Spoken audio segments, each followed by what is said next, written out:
Spider-Man has been a video game character for longer than most franchises have existed.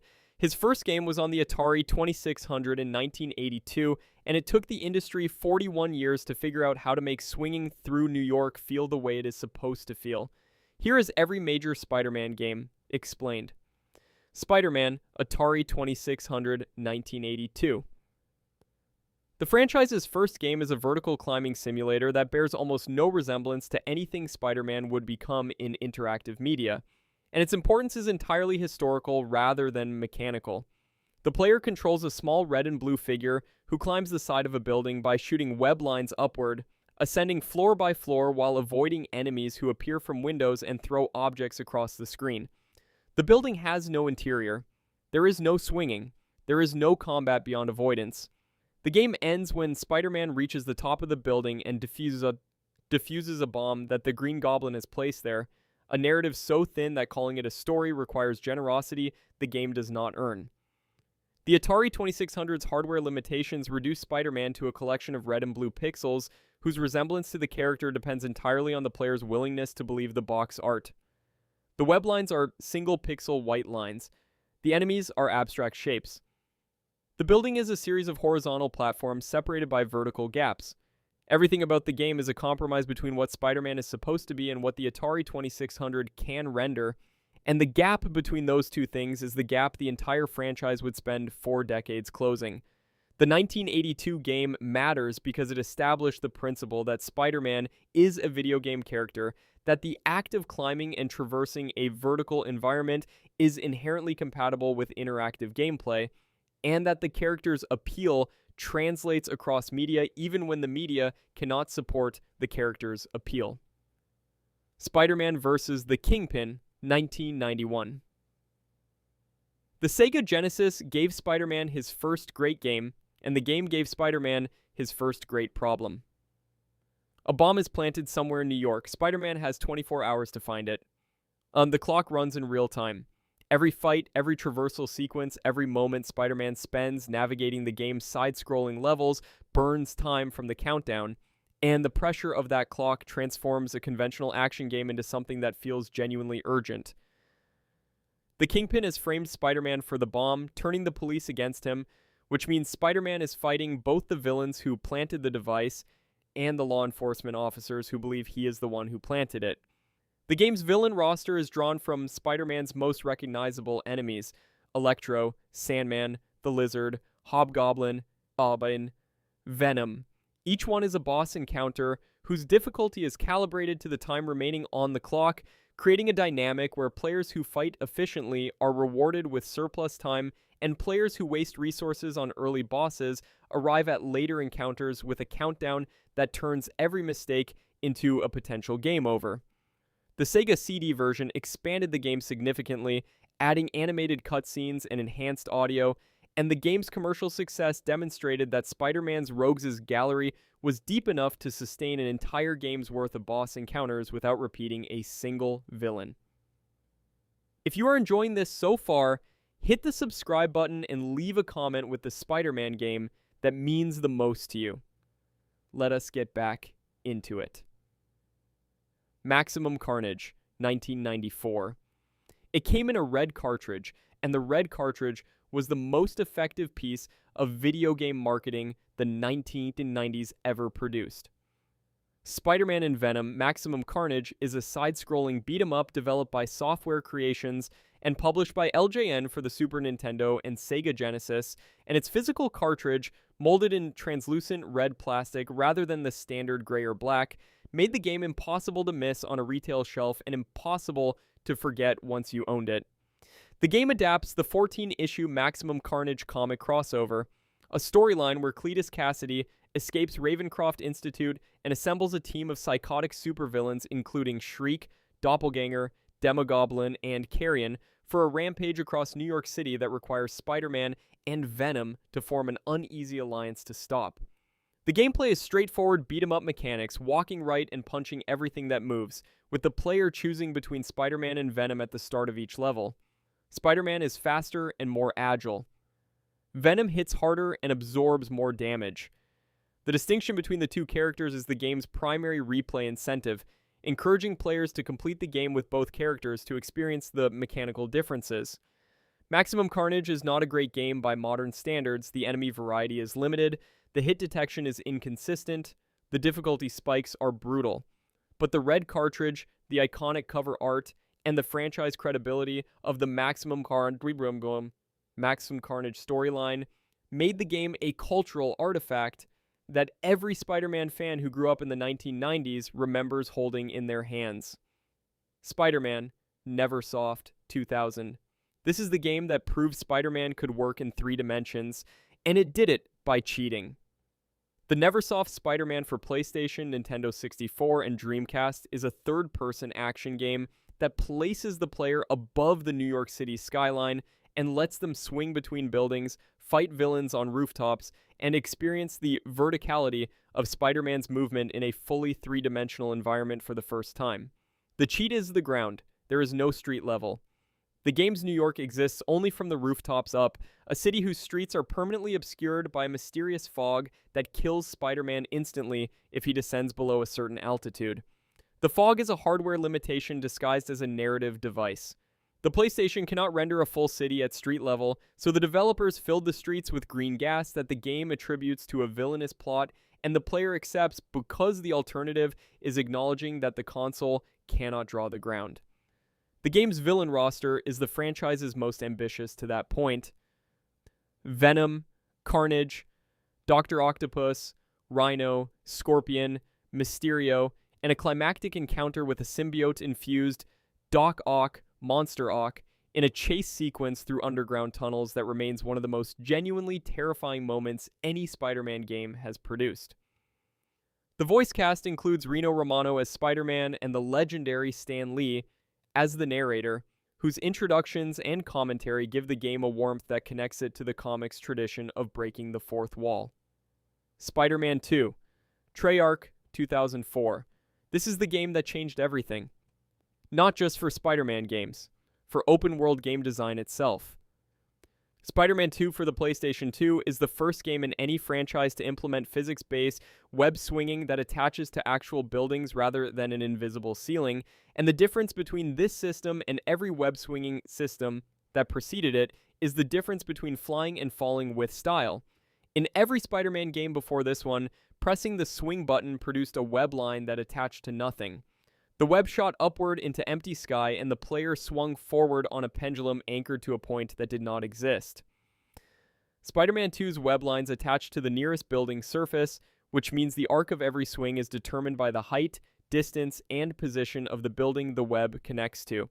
Swing near a skyscraper and the arc is high and fast. Swing near a brownstone and the arc is low and short. Swing between buildings of different heights, and the arc is asymmetric. The physics of pendulum motion applied to a character whose traversal system is literally a rope attached to a wall. The system produces emergent gameplay that no scripted traversal can replicate. Players learn to read the architecture of Manhattan the way a real Spider-Man would, identifying tall buildings as launch points for maximum height swings, timing web releases at the bottom of the arc for maximum forward momentum, and chaining swings into fluid sequences whose speed and rhythm are entirely player-generated. The combat is secondary, the story is forgettable, the side missions are repetitive, none of it matters because the swinging is so satisfying that players spent hundreds of hours simply traversing New York with no objective, no destination, and no purpose beyond the pure mechanical joy of a physics system that made them feel like Spider-Man for the first time. Ibit's Ultimate Spider-Man, 2005. Treyarch followed their own masterpiece with something completely different, and the difference was the best creative decision the studio could have made. Ultimate Spider-Man is a cel-shaded open-world game whose visual style replicates the aesthetic of Mark Bagley's artwork from Brian Michael Bendis' Ultimate Spider-Man comic series, and the translation from page to screen is so precise that the game looks like a comic book that learned to move.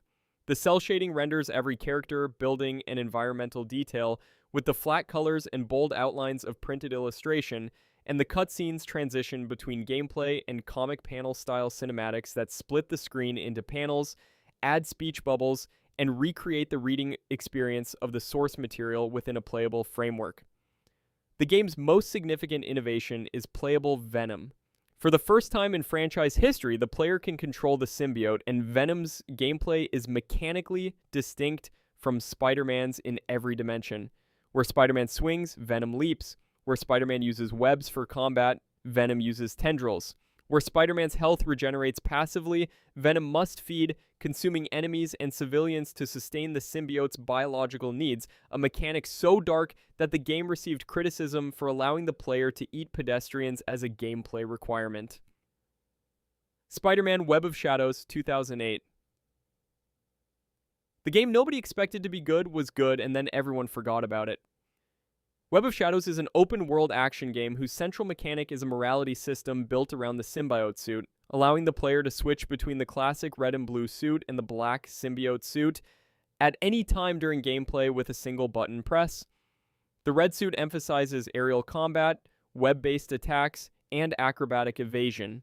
The black suit emphasizes ground-based brutality, tendril strikes, and raw damage output that exceeds anything the red suit can produce. The player's choices throughout the game, including dialogue options and combat behavior, push Spider-Man toward either a heroic or a dark path, and the game offers multiple endings based on the accumulated moral alignment. The symbiote invasion storyline is the game's most ambitious element, a narrative where the Venom symbiote reproduces and infects New York's entire population, converting citizens and heroes alike into symbiote drones. The game allows the player to recruit allies from Marvel's roster, including Wolverine, Luke Cage, and Moon Knight, and the allied roster changes based on moral alignment, with heroic choices unlocking heroes and dark choices unlocking villains. Web of Shadows is the franchise's most mechanically ambitious pre-Insomniac game, and its commercial underperformance relative to its quality is one of the franchise's most frustrating examples of a good game arriving at the wrong moment. Some Spider-Man Shattered Dimensions, 2010. 4 Spider-Men, 4 art styles, 4 gameplay systems, 1 game. Shattered Dimensions is the franchise's first multiverse game, predating the Into the Spider-Verse film by 8 years, and its structure splits the campaign across 4 parallel dimensions, each one featuring a different Spider-Man variant with a distinct visual style and mechanical identity. Amazing Spider-Man is the baseline, a cel-shaded third-person brawler whose combat rewards acrobatic aggression and aerial web attacks. Spider-Man Noir operates in a black-and-white 1930s setting with stealth-based gameplay that requires the player to stay in shadows, perform silent takedowns, and avoid direct confrontation because Noir Spider-Man cannot survive sustained combat against armed enemies. Spider-Man 2099 plays in a neon-tinged future whose gameplay emphasizes freefall sequences and accelerated combat against robotic enemies. And Ultimate Spider-Man wears the symbiote suit, whose tendrils provide a rage-fueled combat system that generates more damage at the cost of more reckless gameplay. The 4 Spider-Man structure forces the player to master 4 different combat philosophies across a single campaign, and the tonal variety between dimensions prevents the repetition that typically afflicts character action games with 12-hour runtimes. The voice cast includes Neil Patrick Harris as Amazing Spider-Man, Christopher Daniel Barnes as Noir Spider-Man, Dan Gilvezan as 2099 Spider-Man, and Josh Keaton as Ultimate Spider-Man, a roster whose combined Spider-Man credentials span decades of animated and live-action portrayals. The Amazing Spider-Man, Beanox 2012. The movie tie-in that tried to be Spider-Man 2 and almost succeeded. Beanox's The Amazing Spider-Man is an open-world game set after the events of the 2012 film, and its web-swinging system, while not as physics-driven as Treyarch's 2004 masterpiece, provides a traversal experience that feels fast, fluid, and visually spectacular enough to sustain the exploration of a Manhattan-sized open world. The game introduced the Web Rush mechanic, a slow-motion targeting system that allows the player to identify specific environmental points and launch Spider-Man toward them in scripted acrobatic sequences that blend player input with cinematic animation. Web Rush is the game's most divisive feature. Supporters argue it makes Spider-Man feel more stylish and connected to the environment. Critics argue it removes player agency by automating the most satisfying part of the traversal.